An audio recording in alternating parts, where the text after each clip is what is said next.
बाबूलाल नोकरीच्या तलाशीसाठी गावामधून मुंबई शहरामध्ये जातात. ते नोकरीसाठी खूप भटकतात, पण त्याला कुठेही नोकरी नाही मिळत आणि दिवसभर उन्हामध्ये भटकल्यामुळे त्याची तब्येत खूप जास्त खराब होते. विचार केला होता मुंबईमध्ये येऊन काहीतरी काम करेल, पण इथे येऊन तर माझी तब्येतच खराब झाली. असं वाटतंय ह्या शहराची हवा मला सूट नाही करत आहे. आता तर डॉक्टरकडे जावंच लागेल. बाबूलाल डॉक्टरच्या जवळ जातात तर बघतात की तिथे खूप सगळी गर्दी आहे. विचारल्यानंतर माहिती होते की सगळी लोक बाहेरचं जेवण केल्यामुळे आजारी पडलेत. हे बघून बाबूलालच्या मनामध्ये एक विचार येतो. अच्छा, तर ही गोष्ट आहे का? नाही, मी या लोकांना जेवण बनवून देऊ ज्यामुळे मला काही काम भेटेल. हा एक चांगला मौका आहे. बाबूलाल डॉक्टरला त्याच्यासाठी दवाई घेतो आणि त्याच्या घरी जाऊन टिफिन सर्व्हिस सुरू करण्याचा प्रयत्न करतो. सगळ्यात पहिल्यांदा जाऊन तो किराणाच्या दुकानामधून राशन खरेदी करतो. त्यानंतर तो बर्तनच्या दुकानामध्ये जाऊन खूप सगळे टिफिन खरेदी करतो आणि जेवण करण्यासाठी सुरुवात करतो. चांगलं जेवण बनवेल तेव्हा तर लोकांना माझ्या हाताचं जेवण आवडेल आणि सोबतच मला स्वच्छतेचं विशेष लक्ष द्यावं लागेल. तेव्हाच लोक माझा टिफिन खातील. बाबूलाल साफसुथऱ्याच्या पद्धतीने जेवण बनवतो आणि लोकांच्या घरी घरी जाऊन टिफिन देतो. सगळ्यांना त्याच्या हाताचं जेवण खूप जास्त आवडतं. त्यासाठी त्याला खूप जास्त लोक टिफिन देण्यासाठी बोलतात. अरे वाह, मी जेवढा विचार केला होता हा धंदा तर त्याच्यापेक्षा जास्त चालत आहे. आता तर मन लावून काम करावं लागेल, तेव्हा जाऊनच जास्त लोकांना टिफिन पोहोचवू शकेल. बाबूलाल खूप जास्त मेहनत करतो, पण तरीही तो जास्त लोकांपर्यंत टिफिन नाही पोहोचवू शकत. कारण एकतर तो एकटाच सगळं काम करत होता. राशन आणणं, जेवण बनवणं आणि टिफिन पोहोचवणं. तो बघतो की सगळे लोक सकाळ सकाळ ऑफिस जाण्यासाठी बसच्या लाईनमध्ये उभी आहेत. यांना बघून असं वाटतंय की हे लोक ऑफिसच्या चक्करमध्ये नाश्ता सुद्धा व्यवस्थित करत असतील. जर यांना बसमध्ये जाता जाता नाश्ता भेटला तर हे ऑफिसला पण वेळेवर पोहोचतील आणि उपाशी पण नाही राहणार. बाबूलाल एक बस रेस्टॉरंट उघडण्याचा विचार करतो. त्यासाठी तो गावाकडून त्याची बायको आणि छोट्या भावाला शहरामध्ये बोलवतो आणि टिफिन सर्व्हिसची कमाई पैशातून एक 2 मजली बस खरेदी आता करतो. माझ्या इलाक्यामध्ये कोणीच उपाशी नाही राहणार. मी सगळ्या लोकांना नाश्ता करूनच ऑफिसला पाठवेल. चला, आजपासूनच काम चालू करतो. शुभ काम मध्ये देरी कशाला करायची. आता बाबूलाल, त्याची बायको आणि त्याचा भाऊ मिळून बसमध्ये रेस्टॉरंट बनवण्याचा तयारी करतात. हे बघ, मला गाडी चालवता तर येत आहे, त्यामुळे मी तुला पण शिकवेल. माझ्या हाताचं जेवण एकदा कोणी खाल्लं तर दुसऱ्यांदा बाहेर कोणी जाण्याचा विचारही करणार नाही. हा, साफ साफ सांग ना जेवण तू बनवणार आहे. एवढं घुमावून सांगायची काय गरज आहे. मला तर न जेवण बनवायला येतं न गाडी चालवता येते. मी काय करू इथं? मी आधीच सांगितलं होतं की मी काय करू येऊन शहरामध्ये. बघितलं, माझ्या येण्याचं काही कारणच नाही राहिलं. हे काय जरुरी आहे की तुला बस चालवणं आणि स्वयंपाक आलाच पाहिजे? जर तुझी इच्छा असेल तर आमच्या ह्या बस रेस्टॉरंटमध्ये आमची मदत करू शकतो, काही दुसरंही काम करू शकतो. आणि काम काय असणार? 2 कामासाठी तुम्ही दोघं तर आहातच ना. जेवण देणारा तर कोणी पाहिजे ना. आणि जे जेवले आहेत त्यांच्याकडून पैसे घेण्यासाठी सुद्धा एका माणसाची गरज पडेलच ना. ते काम तू करून टाकशील. ठीक आहे, मग मी वेटर आणि बस कंडक्टरचं काम करेल. हा, ही झाली ना गोष्ट. आता तर म्हणणार नाहीस ना की शहरात येऊन काय उपयोगच नाही झाला माझा. नाही, आता नाही म्हणणार. आज एक डेमो घेऊन बघूया. पण आज तर संडे आहे ना. आज कोण जाणार ऑफिस? आज आपण आपल्या बसमध्ये सगळ्या गोष्टी सेट करून टाकू, म्हणजे आपल्याला दुसऱ्या दिवशी काही करायची गरज नाही पडणार. माझा विचार आहे की रेस्टॉरंटचा सगळा जो सेटअप तो वरच्या मजल्यावरती करायला पाहिजे.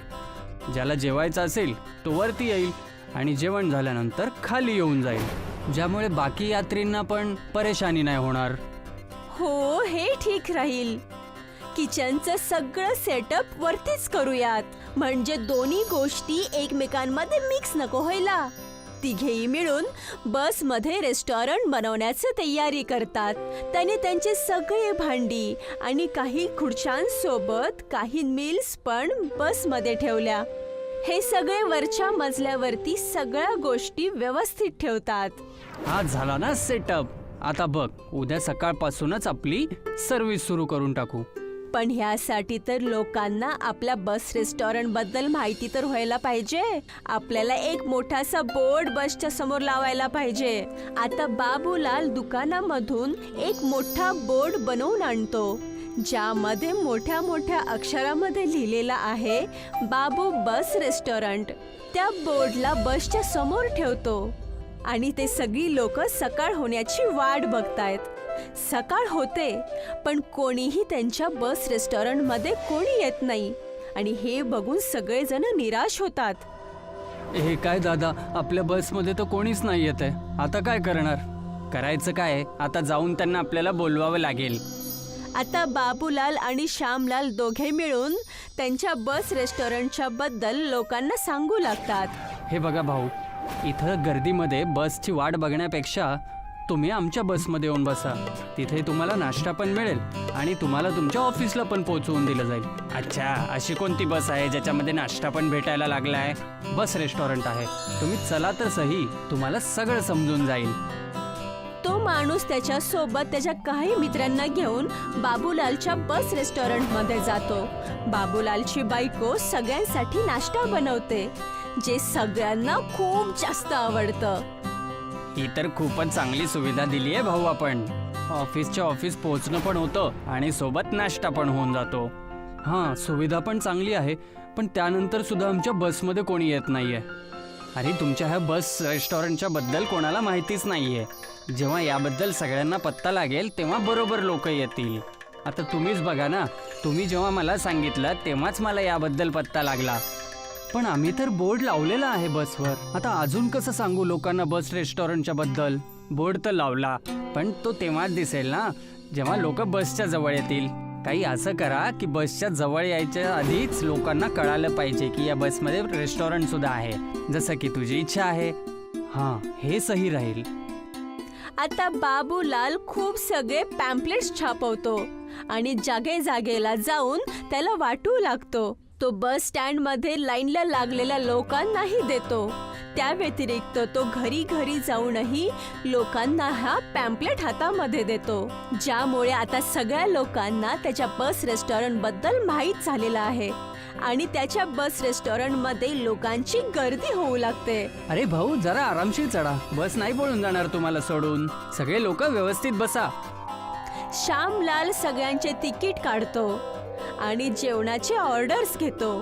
बाबूलालची बायको जेवण बनवते. आम्हा 4 लोकांसाठी एक एक आलू पराठा बनवा. ठीक आहे मॅडम, आत्ता आणतो. खूप सगळी लोक वरच्या मजल्यावरती जेवण करत आहेत आणि खूप सगळी लोक खाली बसून वेट करत आहेत. हे घ्या मॅडम, तुमचे पराठे आणि आमच्या रेस्टॉरंटचा टेस्टी अचार. थँक्यू भैया. आणि जसं जसं वेळ जात होती, बाबूलालची बस रेस्टॉरंट मध्ये गर्दी होऊ लागते. आता सगळ्या लोकांना ह्या बस रेस्टॉरंट बद्दल माहीत झालेलं आहे. त्यासाठी सगळी लोक यामधून सफर करायला आवडून घेतात आणि बघता बघता बाबूलालला शहरामध्ये सगळी लोक ओळखू लागतात आणि तो खूप पैसे कमवून इथे तो त्याचे एक सुंदरसं घर खरेदी करतो. रमेशचा गावात ढाबा होता. हा ढाबा त्याचं अख्खं कुटुंब सांभाळत असे. त्याची पत्नी प्राजक्ता आणि मुलगी मीना जेवण तयार करत असे आणि तो आणि त्याचा मुलगा शुभम ग्राहकांना सांभाळत असत. पण गावात त्यांचा ढाबा काही खास चालत नव्हता, म्हणूनच रमेश वैतागला होता. प्राजक्ता, असं कसं चालणार आहे? आपल्या गावातले बरेचसे लोक शहरात निघून गेलेत. दिवसेंदिवस आपली मिळकत कमी होत चालली आहे. अजून मीनाच्या लग्नासाठी पैसे जमा करायचे आहेत. तुम्ही काळजी करू नका, तो देव आहे ना, तो आपल्याला नक्की मदत करेल. हो, आता तेवढीच आशा आहे. आपण आपले पूर्ण प्रयत्न करू शकतो. रमेश आणि प्राजक्ताचं बोलणं त्यांचा मुलगा शुभमने ऐकलं आणि तो विचार करू लागला. मला काहीही करून आई बाबांची मदत करायची आहे. आणि असाच विचार करत करत तो चालत चालत नदीच्या तीरावर आला. शुभमचं गाव एका नदीच्या किनाऱ्यावर होतं आणि हीच नदी त्याच्या गावाला इतर अनेक गावांना जोडत असे. शुभम एका नावेत बसला आणि वल्लव चालवू लागला. बाबा म्हणत होते की आपल्या गावातले बरेचसे लोक शहरात गेले आहेत, पण आजूबाजूच्या गावात तर लोक आहेत ना. आपण आपलं जेवण त्यांना विकू शकतो, पण कसं काय? तो विचारच करत होता तेव्हाच त्याचं लक्ष दुसऱ्या नावेत चहा विकणाऱ्या एका माणसाकडे गेलं. चहा घ्या, चहा. फक्त 5 रुपये. चहा घ्या, चहा. काका, मला एक चहा द्या ना. शुभम त्या नावेच्या जवळ गेला आणि त्याने पाहिलं की चहावाल्याने त्याच्या नावेत स्टोव ठेवला होता आणि तिथेच चहा करून तो विकत होता. काका, हे तुम्ही खूपच छान केलंय. नावेत चहा, कमाल आहे. आधी मी सुद्धा दुकानात चहा विकायचो बाळा, पण एवढे पैसे मिळत नव्हते. मग विचार केला की नावेत विकावं आणि माझा निर्णय योग्य निघाला. आता सकाळी निघतो आणि एका गावातून दुसऱ्या गावात चहा बनवून बनवून विकत असतो. धन्यवाद काका. कशासाठी? माझी मदत केल्याबद्दल. शुभमने नाव वळवली आणि पुन्हा त्याच्या गावी निघून आला. बाबा, मला एक मार्ग सापडलाय. कोणता मार्ग बेटा? उत्पन्न वाढवायचा. बाबा, आपण नावेत जेवण विकूया. काय? हो आई, आत्ताच मी नदीवर गेलो होतो. तिथे एक काका नावेत चहा विकत होते आणि ते म्हणत होते की दिवसभर चहा विकला जातो त्यांचा. ते कधीही या गावात तर कधी त्या गावात विकत राहतात. त्यांचं उत्पन्नही कित्येक पटीने वाढलंय. बाबा, आपणही त्या काकांसारखं जेवण नावेतून विकायला सुरू करू. पण हे कसं शक्य आहे? होऊ शकतं. नावेमध्ये फक्त छोटासा गॅस स्टोव लावून लोकांना गरम गरम जेवण मिळेल आणि आपण अनेक गावात जाऊन आपलं इन्कमही वाढवू शकतो. तशी कल्पना तर ठीक आहे बाळा. आपण प्रयत्न करू शकतो. फक्त काही गोष्टी विकत घ्याव्या लागतील. शुभमची आयडिया त्याच्या अख्ख्या कुटुंबाला खूप पसंत पडली होती. ते सगळे नावेवर ढाबा उघडायला तयार होते. रमेश आणि शुभमने बाजारात जाऊन लहान गॅसवाले स्टोव विकत घेतले आणि मग त्यांनी त्यांच्या नावेवर स्टोव आणि भांडी सेट केली. इकडे प्राजक्ता आणि मीनाने अर्ध्यापेक्षा जास्त जेवण करायची तयारी केली आणि मग सगळं तयार सामान घेऊन प्राजक्ता आणि मीना नावेत पोहोचले. सर्वांनी देवाला प्रार्थना केली आणि त्याच्या नावेत निघाले. दुसऱ्या गावाच्या जवळ पोहोचताच, जेवण घ्या, जेवण, चविष्ट जेवण. भाजी, पोळी, पनीर, डाळ, भात, हे सगळं जेवण आहे. रमेशने नाव किनाऱ्याला लावली आणि काही लोक त्याच्या नावेजवळ आले. अरे बाबा, हे आता नवीन काय आहे? हा नवीन ढाबा आहे. इथे तुम्हाला जेवण मिळेल, तेही गरम गरम आणि स्वस्त दरामध्ये. अच्छा, काय काय आहे तुमच्या जेवणात? दाल तडका, भात, पराठा, पनीर मखनी, कोबीची भाजी, पोळी, छोले, पुरी भाजी. अरे बापरे, एवढं सगळं? मला तर 2 पराठे आणि पनीरची भाजी दे बाबा. हो. मीनाने पनीरची भाजी गरम केली आणि प्राजक्ताने पराठे बनवले. किती झाले? फक्त 70 रुपये दादा. अरे वा, किती स्वस्त आहे. आमच्या गावाच्या हॉटेलमध्ये एवढ्याचे 120 रुपये लागतात. भाव ऐकून आणखी काही ग्राहकांनी ऑर्डर दिली. दाल तडका आणि जीरा राईस पार्सल करा दादा. मला 2 पुरी भाजी द्या. हो दादा. प्राजक्ता आणि मीना पटापट जेवण करू लागली आणि रमेश आणि शुभम ग्राहकांना वाढू लागले. पहिल्याच दिवशी गावात त्यांना 8-10 ग्राहक मिळाले. जेव्हा ग्राहक यायचे बंद झाले तेव्हा रमेशने नाव चालवायला सुरुवात केली. ते दुसऱ्या गावी थांबले आणि इथेही एक एक करत अनेक ग्राहकांनी त्यांच्याकडून जेवण घेतलं आणि मग त्यांच्या नंतरच्या गावी. असं करता करता संध्याकाळपर्यंत रमेशचा तरंगता ढाबा 8 गावात फिरून आला होता. प्राजक्ता, आज एका दिवसाची कमाई 4000 रुपये झाली आहे. एवढी तर आपल्या ढाब्यावर आठवडाभरात होत नव्हती. हो शुभम, तुझी ही आयडिया कमालीची आहे. आता आपण रोज जेवण बनवून विकत जाऊया. हो बाबा, मला हीच आशा होती. आता आपल्याला लोकांचा विचार करायला नको. आपल्या मेहनतीला एक दिशा मिळाली आहे. आपल्याला अशीच मेहनत सुरू ठेवावी लागेल. हो. मग काय होतं, रमेशचं कुटुंब रोज खूप मेहनत करू लागलं. ते लोक नावेतून गावोगाव फिरून जेवण विकू लागले. सगळे खुश होते. पण त्याची ही प्रगती रमेशच्या गावात राहणाऱ्या या भानूला पाहावली नाही. भानू रमेशवर जळत होता. मला या रमेशचं काही ना काही केलंच पाहिजे, नाहीतर हा माझ्यापेक्षा जास्त पैसे कमवेल. मी असं होऊ देणार नाही. रात्रीच्या अंधारात भानूने रमेशची नाव तोडून टाकली. आता पाहतो तुम्ही लोक कसे नावेतून जेवण विकता. रमेश आणि त्याचं कुटुंब जेव्हा नदी किनाऱ्यावर पोहोचलं तेव्हा त्यांच्या नावेची ही स्थिती पाहून उदास होऊन जातात. आता आपण काय करायचं पप्पा? नाव तर पूर्ण तुटून गेली आहे. अरे, आपण इतकं सगळं जेवण कुठे विकणार आहे? गावातला एक म्हातारा माणूस त्यांचं हे सगळं बोलणं ऐकत होता. बेटा, तुम्ही लोक माझी नाव घेऊन जा.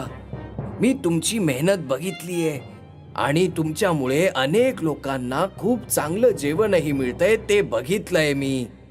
हे चांगलं काम थांबता कामा नये.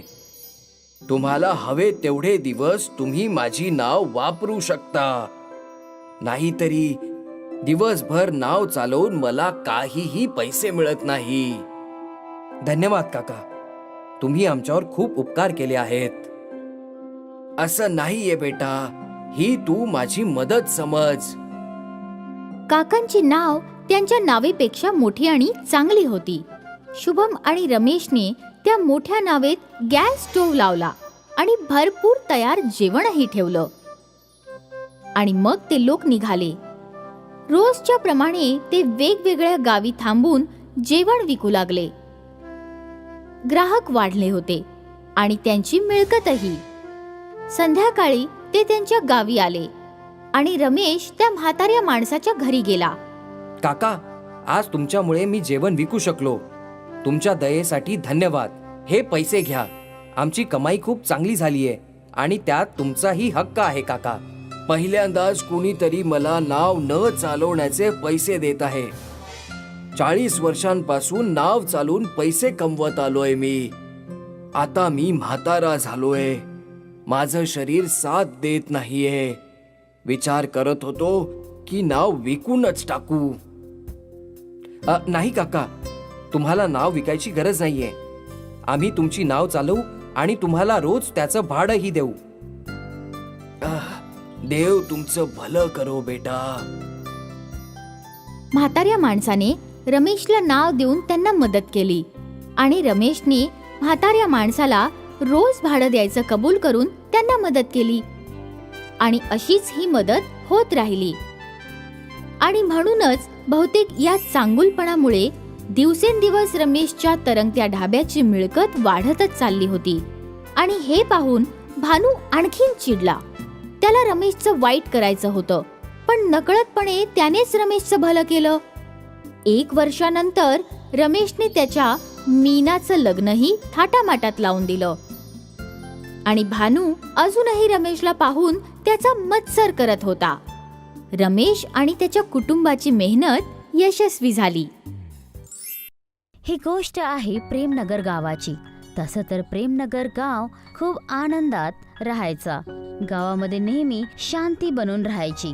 त्याच गावामध्ये मंगलू नावाचा एक भिकारी राहायचा, जो आकाशाला चादर समजून आणि जमिनीला आपलं हतरान समजून कुठंही उपाशी पोट घेऊन झोपायचा. असंच प्रत्येक दिवस मंगलू मंदिरचा प्रसाद खाऊन रस्त्या आणि चौराह्यावर भीक मागण्यासाठी निघून जायचा. मंगलूचा स्वभाव खूपच वेगळा होता. दुसऱ्याकडून भीक घेऊन तो आपलं पोट नाही भरायचा, पण त्याच पैशांना घेऊन आपल्या साथी भिकाऱ्यांना वाटून द्यायचा. हाय राम, आज तर एक फुटी कवडी हाताला नाही लागलीये. काय खाणार आपण? आता काय सांगू काका, मी तर शेवटच्या वेळी पोटभर जेवण केव्हा केलं होतं तेच लक्षात नाहीये. गोपाल आणि दुसरे भिकारी एका दुसऱ्याशी बोलतच होते की तेव्हा तिथे मंगलू आला आणि त्यांना म्हणायला लागला, आजपर्यंत मी तुम्हाला सगळ्या भिकाऱ्यांना उपाशी पोटी झोपू दिलंय का? जे आज देईल, जरा हे बघा माझ्याकडे काय आहे. दही, जिलेबी आणि खूप सारी खिचडी. माझ्या डोळ्यामधून तर सुखाचे खूप सारे अश्रू आले. जर तू नसतास तर, नाहीतर काय झालं असतं आज, नाहीतर मी काय खाल्लं असतं आणि कुठे गेलो असतो. मी तर उपाशीच मेलो असतो. अरे असे कसे परलोकात जाणार? आधी याच धर्तीवर स्वर्गाचा आनंद घ्या, ही खिचडी आणि दही जिलेबी खाऊन. सगळ्या भिकाऱ्यांनी मिळून उत्साहाने खूप आनंदात खिचडी, दही आणि जिलेबी खाल्ली आणि सगळे आरामात झोपले. जसच सकाळ झाली, गोपाल काका, रमेश, कुठे आहात तुम्ही सगळे? काका, काका, रमेश, कुठे गेलेत तुम्ही दोघं? आज मी कोणासोबत भीक मागणार? ते दोघं चोर होते, त्यांना जेलमध्ये टाकून दिलंय. सकाळी सकाळी पोलीस आले आणि त्यांना उचलून घेऊन गेले, जेव्हा तू साखर झोपेत होतास. हे कसला वेगळाच मजाक करताय? ते दोघं तर चांगले माणसं होते. ते दोघं असं कसं करू शकतात? ते दोघं असं नाही करू शकत. मंगलू त्यांना शोधत शोधत पोलीस स्टेशन जाऊन पोचला आणि बघतो की दोघेही पोलीसच्या कैदमध्ये होते. त्यांना बघून मंगलू बोलला, साहेब, मी जाणू शकतो का की तुम्ही ह्या दोघांना का कैद केले? माझ्यासोबत तू मोठ्या आवाजात का बोलत आहेस? आम्ही भिकारी आहे साहेब. जगाला आम्ही भलेही भीक मागत असोल साहेब, पण आमचे संस्कार इतके खाली नाही पडले की आम्ही चोरी करणार. खूपच बोलायला लागलाय तू. इन्स्पेक्टर साहेब, तुम्ही म्हणत असताल तर याला पण आतमध्ये टाकू का? हा हा, करून टाका. पण माझी चूक काय आहे? मला सोडून द्या, मला सोडून द्या. त्या हवालदारांनी मंगलूचं एकही नाही ऐकलं आणि त्याला काळ कोठरीमध्ये टाकलं. त्याच काळ कोठरीमध्ये जिथे गोपाल आणि रमेश पहिल्यापासून कैदमध्ये होते. हे देवा, हे सगळं काय होत आहे? मला तर काही समजतच नाहीये. त्या लोकांनी मला आणि रमेशला या जेलमध्ये बंद केलं. ज्या जागेवर आपण रात्री झोपत होतो त्या जागेला एका व्यापाऱ्याने खरेदी केलंय, सेठ बिजोरी मलने. पण यामध्ये तुम्हाला कैद करायची काय गरज होती? त्या रात्री त्या दिवशी तू आम्हाला जिलबी आणि खिचडी दिली होती ना, तेव्हा जाऊन रमेशने मंगलूला सगळं काही सांगितलं. काही पण म्हणा, मंगलू आहे तर खूप दयाळू. आता सकाळ झाल्यावरच त्यांचे डोळे उघडतील, तेव्हापर्यंत त्यांना शुद्ध नाही येणार. घोडे विकून झोपतात मंगलूभाई. तेवढ्यात तिथे काही गुंडे आले आणि बोलायला लागले, या भिकाऱ्यांना इथून उचलून कुठल्या तरी जंगलामध्ये नाहीतर रेगिस्तानमध्ये नेऊन टाका. ही जमीन आपल्या गावातल्या नेताची आहे आणि एक शहरातला व्यापारी येऊन इथे एक मोठासा मॉल बनवणार आहे. या भिकाऱ्यांची लायकीच काय आहे? यांना इथून पळवावंच लागेल. जेव्हा मॉल बनेल तर मी पण त्या मॉलमध्ये आपली एक दुकान उघडेल आणि मग त्यानंतर हे वाईट कामं सोडून देईल. हो हो, पहिले चल आधी यांना पळव, यांच्यावर चोरीचा आळ घाल आणि यांना जेलमध्ये टाक. सरदार, इथे जेवढे पण भिकारी आहेत ना, त्यांच्यामधून एक मंगलू आहे, त्याला आपण सोडून द्यायला पाहिजे. चांगला माणूस आहे. बाकी भिकाऱ्याला आपण जेलमध्ये टाकून देऊ. हां ठीक आहे, लवकर लवकर करा. त्या गुंड्यांनी मंदिरातून काही सामान चोरी करून त्या भिकाऱ्यांच्या जवळ ठेवली आणि पोलिसला थोडीशी रिश्वत देऊन त्यांना जेलमध्ये टाकून दिलं. अच्छा, तर ही गोष्ट आहे. त्या दिवशी रात्री जर मी झोपलो नसतो तर ही नौबतच आली नसती. सगळी माझीच चूक आहे. मंगलू त्या भिकारींबरोबर फुटून फुटून रडायला लागला. नको रडूस मंगलू भाऊ, असो ना नसो, हे तर आपल्या कुठल्या पापाचंच फळ आहे. जे पण आहे, आता आपण इथून बाहेर कसं जायचं तो विचार करा. या जेलमध्ये फक्त एकच बल्ब आहे जो दिवसा पण जळतो आणि यामुळे मी परेशान आहे. मी या सगळ्यांना सोडणारच नाही. सगळं तोडून टाकेल मी जेलमधलं. त्यावेळेस रमेशने एक काठी उचलली आणि त्या जळणाऱ्या बल्बवर मारली.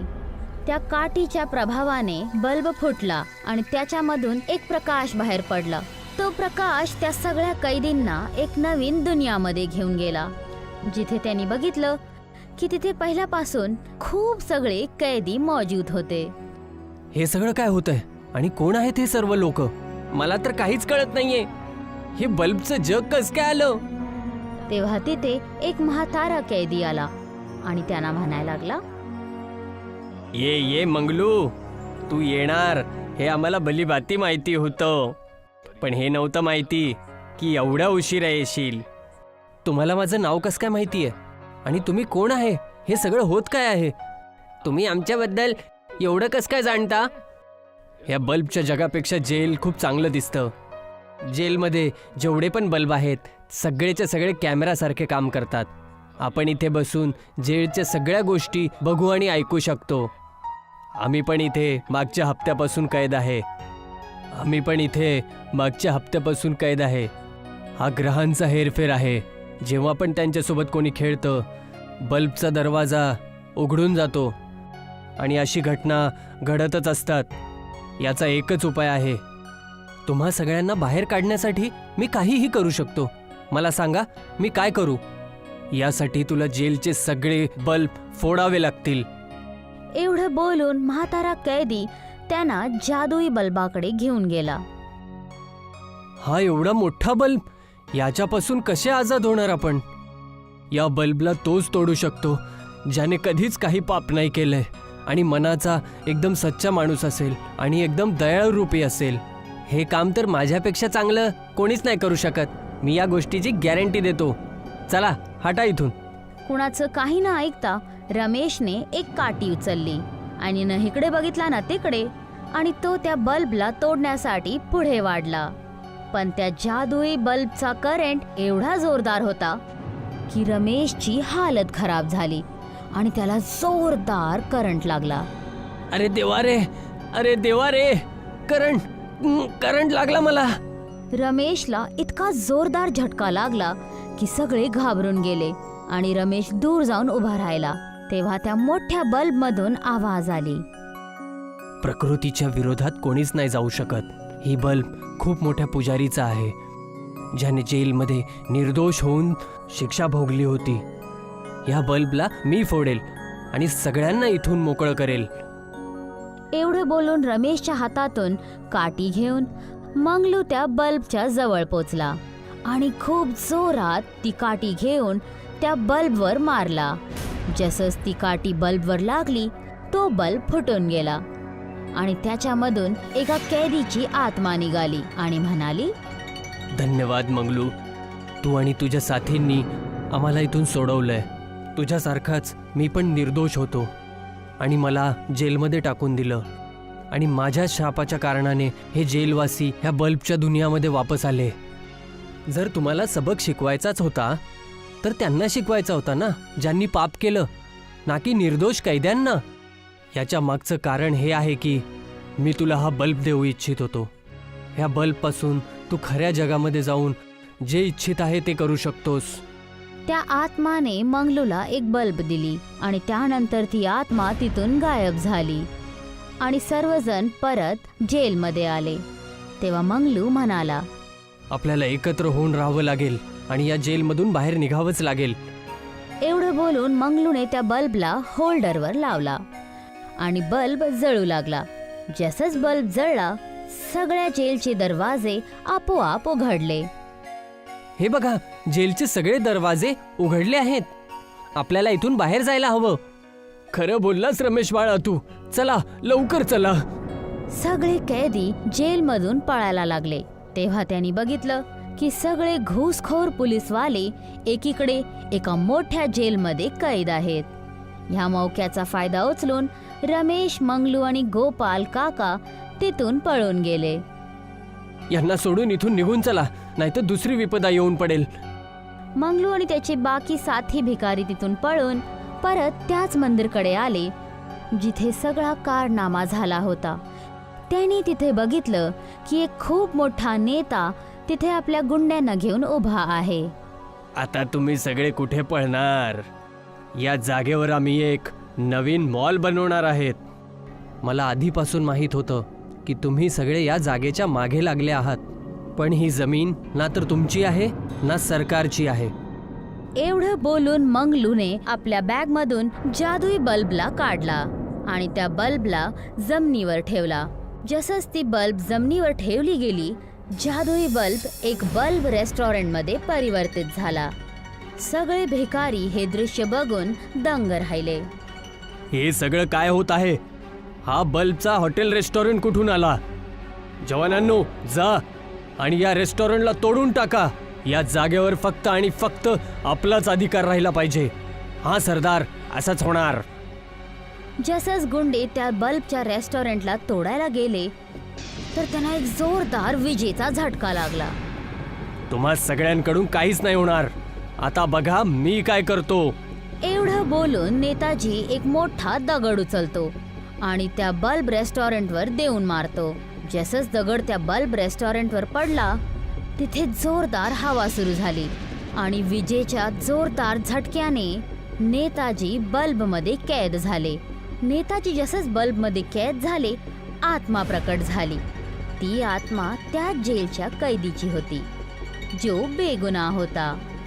याच पापीच्या कारणामुळे निर्दोष होऊन सुद्धा मी जेलमध्ये कैद होतो. पण आता अजून नाही. आता याचे फळं तुम्हाला भोगावे लागतील. तुमचा खूप खूप धन्यवाद. धन्यवाद तर मला तुझा करावा लागेल मंगलू. तुझ्या चांगल्या व्यवहाराच्या कारणाने हे बल्ब रेस्टॉरंट आहे. आता तुम्ही सगळे यामध्येच काम करणार. ही जमीन तुम्हा सगळ्यांच्या नावावर होईल. एवढं बोलून आत्मा गायब झाली आणि सगळे भिकारी त्या बल्ब रेस्टॉरंटमध्ये मेहनतीने काम करू लागले आणि आपापलं जीवन चांगल्यापैकी जगू लागले.